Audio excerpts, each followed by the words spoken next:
Dear friends, while we want everything to be very rational, everything that can be caught and presented in terms of scientific terminology, something that can be perceived and clearly shown that this is this. And yet we see most of the things that we value in life cannot be really caught in terms of the logic and rationality. For example, the love or the peace or joy that we all experience, and the opposites of that too that we experience, we really cannot quantify them in terms of mathematics. It lies somewhere in between, cannot be specified as this alone. And therefore logic and philosophy cannot present the whole truth. It is like presenting it through a mesh. Whatever gets caught in that, only that gets presented, and the bigger picture is it is missed. So, therefore, because we feel it all the time, we take recourse to poetry and fiction instead of philosophy to indicate that. The imagination goes beyond logic, and it brings certain truths that we actually perceive, but we cannot quantify them. They cannot be presented in terms of mathematics. And that is where we see the fictions come into picture. You see these things in many different fictions. I have taken one of the rather popular in the our present times, the Harry Potter, where Harry Potter has to catch a train at platform 9 and 3/4. So it is actually, I didn't read that book. Anybody here who haven't read that book? So I have companions. I thought that probably I'll be alone, but there are some others also who have not read this book. Anyway, some time back there was a little discussion going on about it, and when we were having our breakfast, and somebody mentioned how there is the platform 9 and 3/4 where the train is to be caught, and I perked my ears. So what is it, please tell? And when it is told, I got interested. Well, this is a nice title for the Sunday lecture.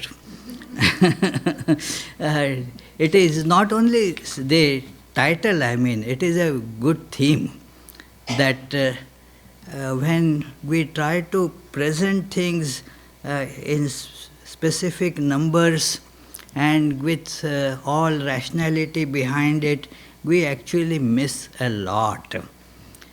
We have to abide by that for our discussion in terms of philosophy in the scientific laboratories, in scientific papers. We have to confine to that, the logic, mathematics, the formulae and all that.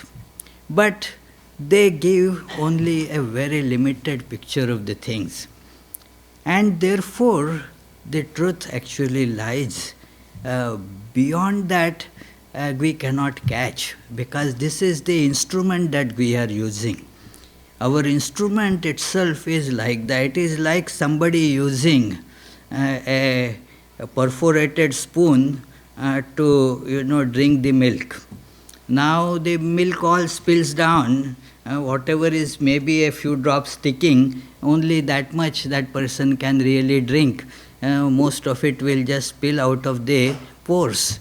So the truth kind of spills through this net of numbers.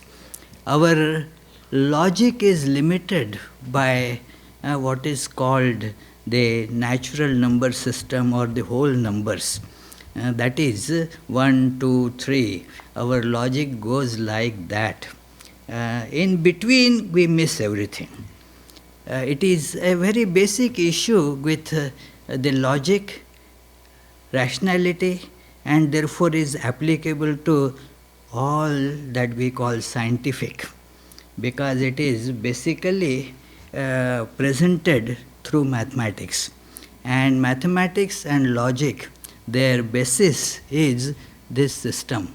In fact, to present it with some mathematical terms, you see, we deal with sets in mathematics, and the sets can have only whole number objects.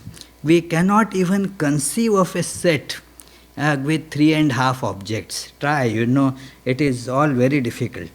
Some time back I was talking to a very well-known mathematician about it, that can you conceive an idea of a fractional cardinality for a set, a fractional number of objects in a set? And he thought, well, no, but let me see, let me try. I think we can formulate a definition for such a set. And then he emailed me a formulation that we can define it like a division between the two sets, like say if you want a set with 3/4 object. So we can define it as division between a set having 3 and a set having 4. So let us define it like that. But immediately he emailed me back, no, it runs into too many contradictions. We cannot have that definition. It is really an impossibility, logical impossibility, that we go from step 1 to step 2. If you conceive of a step in between, then that becomes step 2.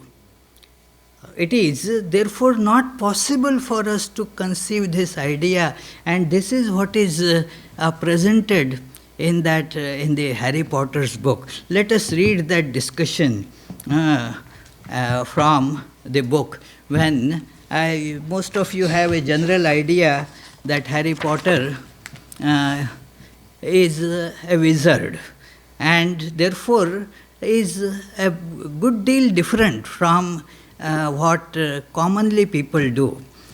He looks like a common person. There are all the other features are shared by common people as well as Harry Potter. But he has a special dimension, and which is very intriguing to others. So Harry Potter is going now to a wizard school, and then it is the uncle that he was staying with. They were not very friendly with Harry. They were treating Harry not in a nice way, used to trouble him in every possible way.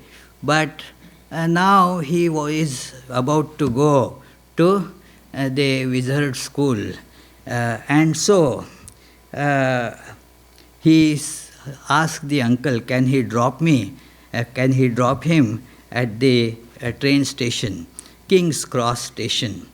And let me read from there. Uncle Vernon grunted to show he was listening. I need to be at King's Cross tomorrow to go to Hogwarts. Uncle Vernon grunted again. Would it be all right if you give me a lift? Grunt. Harry supposed that means yes. Thank you. He was about to go back upstairs when Uncle Vernon actually spoke. Funny way to go to a wizard school, the train. The magic carpets all got punctures, have they? Why should you use the train? It is a wizard school. But here there is a link. The wizard's world is not completely different from our world. I mean, there is a connection between the two. So you can go from here to there, but you have to use a very different means. Harry didn't say anything. Where is this school anyway? I don't know, said Harry, realizing this for the first time. He pulled the ticket Hagrid had given him out of his pocket. I just take the train from platform 9 and 3/4 at 11 o'clock, he said. His aunt and uncle stared. Platform what? 9 and 3/4. Don't talk rubbish, said Uncle Vernon. There is no platform 9 and 3/4. Sounds familiar? When people speak about God, the scientists and all, what do they say? Rubbish. There is nothing that can be caught, that cannot be caught by our science. All has to be, if science cannot catch God, that means it is rubbish. It cannot be caught by science, that's it. It doesn't exist. So, it sounds like that. So, Harry says, well, it is on my ticket. Barking, said Uncle Vernon, bowling mad, howling mad. The lot of them. You'll see, you just wait. All right, we will take you to the King's Cross. We are going up to London tomorrow anyway, or I wouldn't bother. Why are you going to London? Harry asked, trying to keep things friendly. Well, then it is a different reference. But then they drop him there. And then what happens? They don't know what is the platform now, 9 and 3/4. There is the platform 9. There is the platform 10. Can you show that clip now? There is this platform 9 and 10. And in between now, how to go? There is the confusion about it. So Harry feels lost. Anybody will feel kind of lost, how to go between here and there. It is so.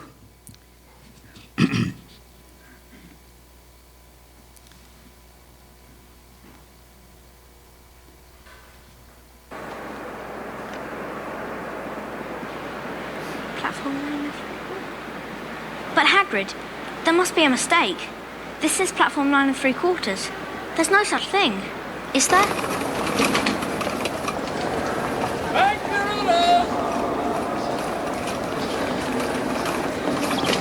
Sorry. Excuse me. Excuse me. That's right on your left, madam. Excuse me, sir. Can you tell me where I might find platform 9 and 3/4? 9 and 3/4. Think you're being funny, do you? Same every 9 and year, 3/4. packed with muggles, of course. Come on. All right, Percy. You first.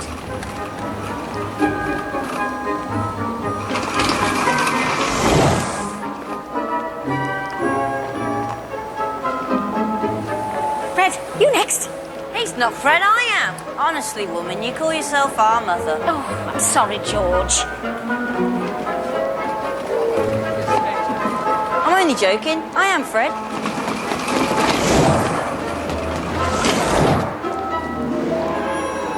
Excuse me.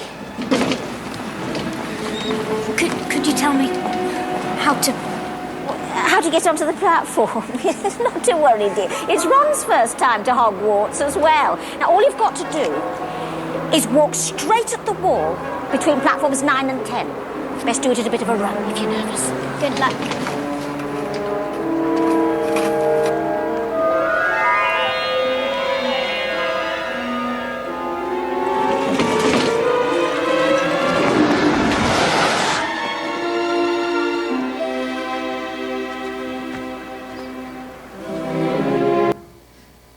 So that is how it is.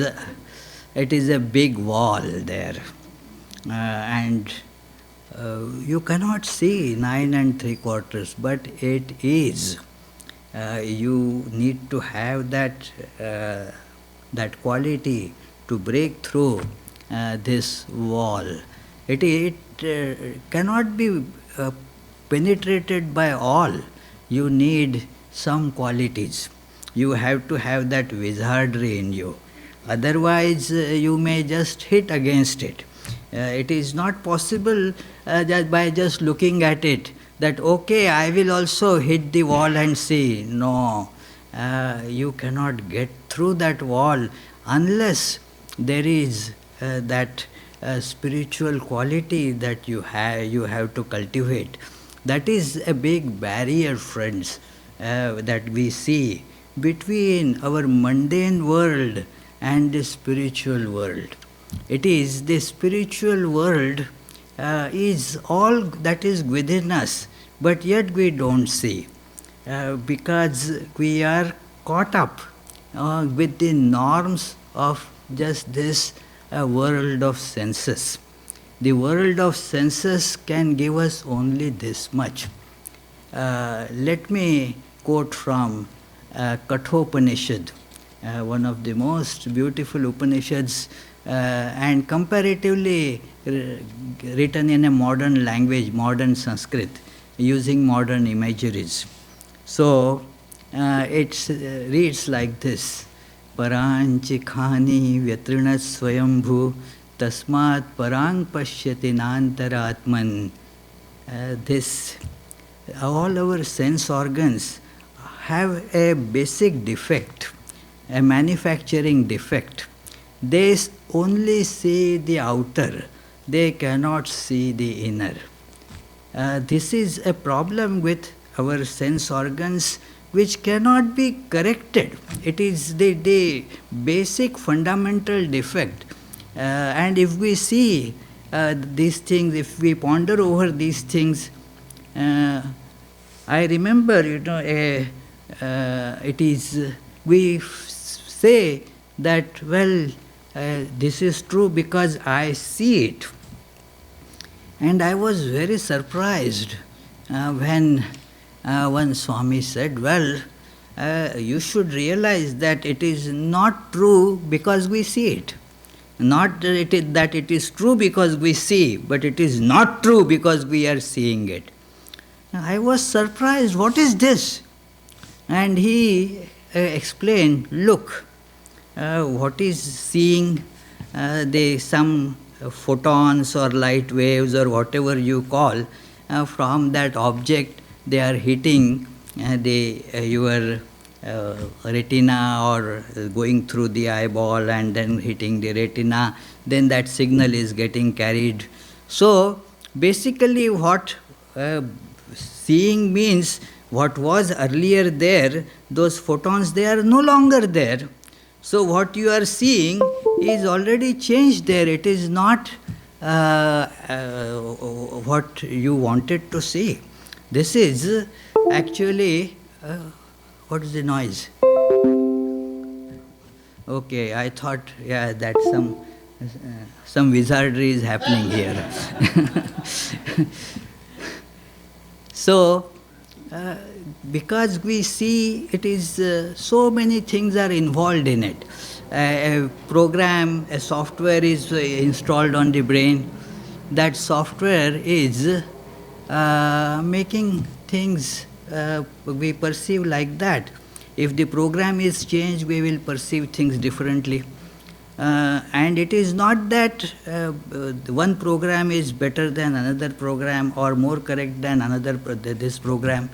It is all dependent on what program our brains are loaded with. Accordingly we see. Accordingly we see the colors. Accordingly we see the shapes and all that. So it is no guarantee of truth.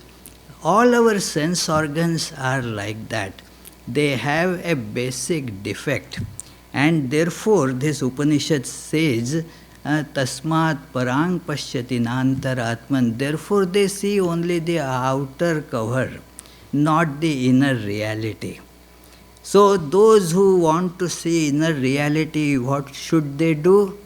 Kaschid dhiraha pratyagatmanamakshat avritta chakshu amritatvamichan. Those who are desirous of seeing the inner self, they should be therefore going beyond the senses. They cover the senses, means they do not anymore rely on the data given by the senses. We take whatever these senses are telling us as sacrosanct. They are our informants, but we have never checked their credentials. We accept whatever they are bringing to us. It is therefore we should be questioning them. What is the proof that what you are telling me is right? And then it will be discovered that actually what they are telling is at best half-truth. And thus this person therefore goes beyond this. Human beings are as such caught into the senses and the pleasures that we get from them. And the next verse of this Upanishad says that they are like children. The children, when they are caught in the, their little toys, for them that is the whole world. They do not want to leave their toys. They are not aware of a world that is beyond these toys. Whole thing is those toys. The grown-ups have their own toys, that's all, but they are basically toys. Paracha kaman anuyanti balaha te mrutyoryanti vitatasya pasham. This Upanishad therefore calls those who are attached to the sense objects and sense pleasures as children. They run after them, they are like babies. So, they therefore will not be able to see the broader truths, the broader realities, unless they learn to go beyond that. So the truth actually is one has to have a penetrative vision to go beyond these senses. These senses furnish, just like as I mentioned earlier, a great scientist of last century, Arthur Eddington, he gave a wonderful analogy about how the science works. I like that analogy. I have mentioned that in some of the classes here, that it is like a scientist. Think of a scientist who is looking to study the aquatic creatures. And so to study the aquatic creatures, he goes to a pond, puts the net in the pond, and then examines the catch, and then comes to the conclusion. That's the method of science. You perform experiments, do observations, and then based on the observations, you draw conclusions. Now, this scientist examines the catch and draws two conclusions. The first conclusion is that every aquatic creature is at least 2 inches long. And second conclusion is that aquatic creatures can survive only in water. But then he puts the net again. One should keep on experimenting and collecting more data. And then he has to change his second conclusion. This time probably the scientist caught a frog in the net and was surviving even after taking out of water. So he changed his second conclusion. Every time he put the net, he drew many other conclusions. But the first conclusion was always constant, that every aquatic creature has to be at least 2 inches long, because that was the distance between the two threads of the net. So no aquatic creature smaller than that can ever be caught in it. So after telling this, Eddington says, this is what we do in science. the net of our sense organs is thrown on the world. And whatever we can catch in it, we examine that. And thus our knowledge is at best very little. Actually, it is not worth calling knowledge also because it is very erroneous. It is erroneous because we do not even have an inkling that how a creature becomes 2 inches long when born may not be 2 inches long. So we do not even are able to study various other processes involved in it. So therefore it is imperfect and erroneous knowledge that we get through our senses. And we are aware somewhere that we need to go beyond. That is why human beings have always been striving to find a way to reach the ultimate truth, to break the barriers of relativity, to perfect, our senses. And that is one way of doing it, like perfecting the senses. But you cannot perfect it in the sense that, well, they will have, you may refine them a little bit. Like you are seeing through eye, you can attach a microscope to your eye. But again, basically it is an eye that is seeing through the microscope. So, in all these, we try to learn to go beyond. And as we transcend this, then a different vision comes before us. It includes this world. This world is included in the other world. But the other world, the world beyond the senses, is not included in the world of senses. That is why Harry Potter can live in both worlds. But what is called in the book as Mughals, they cannot have access to the world of wizards. Even if they try, unless they have cultivated their awareness, they will not be able to see that. Please show the other Harry Potter prank video. There is a prank. Means you will go on hitting the wall, and then that's it. You will, every time you will conclude that there is nothing like 9 3/4.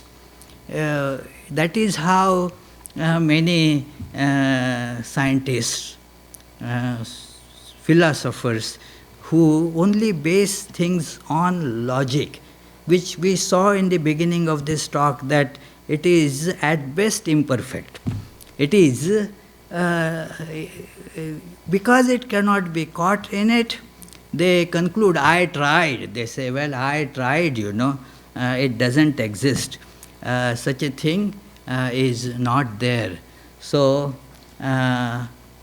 it is, see this person there, he has heard about platform 9 3/4. Do you guys know which way platform 9 3/4 is? This is platform 9 3/4? It should be. It should be? All right. Hopefully you're right.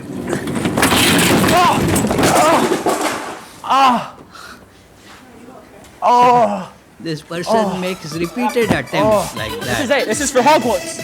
For Hogwarts! So, there is this wall. You have I can to do it. develop I'll do it your last year. awareness. I dare say, what wand is that?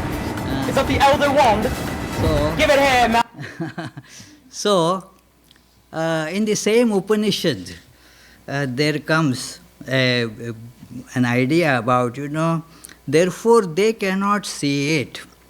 It says that this truth is hidden in the cave of consciousness and therefore cannot be seen ordinarily.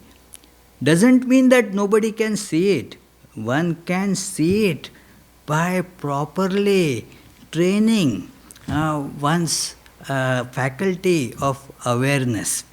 this is trained through meditations, through proper control of the senses, following the directions of the scriptures and Guru. Gradually a new faculty develops. With that faculty you can do it. Mystically sometimes it is called you develop a third eye. Shiva is described as the one with 3 eyes. What it means is the eye of knowledge. It is that eye, as it develops, then you see the full truth. Otherwise, with the 2 eyes, you can see only a very hazy, imperfect picture, and you are faced with this wall. So, with the 2 eyes, if you try to go through the wall, that way what happened with that in the prank, you will hit, you will get hurt, you will again and again say that no, I tried, such a thing does not exist. It is only hearsay and only in fiction. Actually there is no platform 9 3/4. So the platform 9 3/4 is a very important and very beautiful imagery to suggest that the truth actually is not found in the net of logic. Just as no regular train can stop on platform 9 3/4, so also our regular sensory perception will never be able to catch the truth that lies in between. The truth is lying in between, not on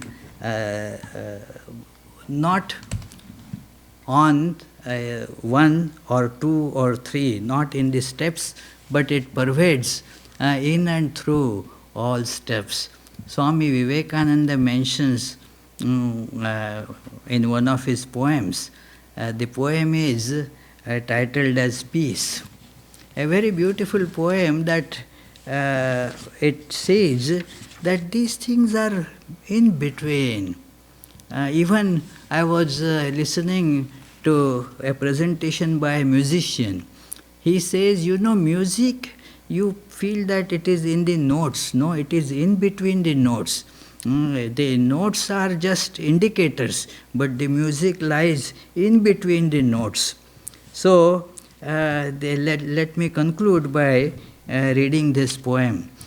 From this session, what we have decided is to allocate, I will finish my lecture a little early, and then there will be question answers will be there if you want to have ask some questions. There will be a little about 10-15 minutes will be there for the discussion. For a long time, people were asking for that. First we decided, okay, at the soup supper, we will have the discussion. But at the soup supper, there isn't the proper atmosphere for that. So we have decided to cut short the discourse. Anyway, people used to say that you talk too long, it is boring also. And so the lesser you speak, the better. So this is a good opportunity for that I will speak, I will cut short my talk. And then you all in the audience can have the questions that they feel about the topic that is under discussion. They can ask that. Behold, it comes in might, the power that is not power, the light that is in darkness, the shade in dazzling light. It is joy that never spoke, and grief unfelt profound, immortal life unlived, eternal death unmourned. It is not joy, not sorrow, but that which is between. It is not night, not morrow, but that which joins them in. It is sweet rest in music and pause in sacred art. The silence between speaking, between two fits of passion, it is the calm of heart. It is beauty never seen, and love that stands alone. It is song that lives unsung, and knowledge never known. It is death between two lives, and lull between two storms. The void whence rose creation, and that where it returns. To it the teardrop goes to spread the smiling form. It is the goal of life, and peace its only home. So, this is the idea to see in between. Things are not, cannot be caught at all in terms of logic, reason. This does not mean that we should abandon logic and reason. In the field, in the domain where it is applicable, we have to use it, we must use it. But the foolishness is in assuming that everything can be answered through this. Yes, we should be using screwdriver where there is a screw to be put in or to be taken out. But not when you have to saw, say, a log of wood. You need a different tool for that. It is same. One tool will not be able to do all that. So therefore, logic, reasoning, science, very good. We should not denigrate it. It is an important tool for us. But the problem is when we start saying that thus this is the only truth, there is nothing beyond it. We get unduly limited by our instruments. Our instruments are for our use. They are not our governors. The instruments are for me to do certain things, but I should not tie myself with just those instruments. There are other instruments which can be developed to penetrate and get at the deeper truths. So this is this lesson of this, that catching the train at platform 9 3/4. It is there. It is there. We all have the potential to become the wizards and catch this train. The divine is within us. It is, we all feel it, friends. Is there anybody who can say that I don't exist? As Shankaracharya points out, even to say that I don't exist, there has to be an I. So everybody feels, is aware of that I am. Can you see it by your eyes? No. Can you hear it by your ears? No.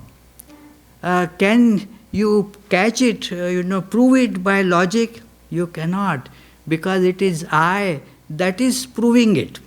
So therefore, let us accept this, that yes, there is this inner divine reality beyond the mundane world of senses, and thus we should be ready to go beyond it, because all that we actually cherish in life lies beyond it. Only very little and things which are just like trash, they are available in the mundane world. There is no joy available in mundane world. There is no beauty available in mundane world. There is no peace available here. All these things that we deeply cherish in life, for that we have to learn to catch train at platform 9 and 3/4. So thank you, friends. If you have any questions, then you can ask. Another thing that we have decided to start from this session is that after the question-answer session, there will be what is called Vesper service right at this time, and the singing of the prayers also before we proceed for the soup supper. Yes, Vishwanath. Vishwanath will be doing his offertory. Yes.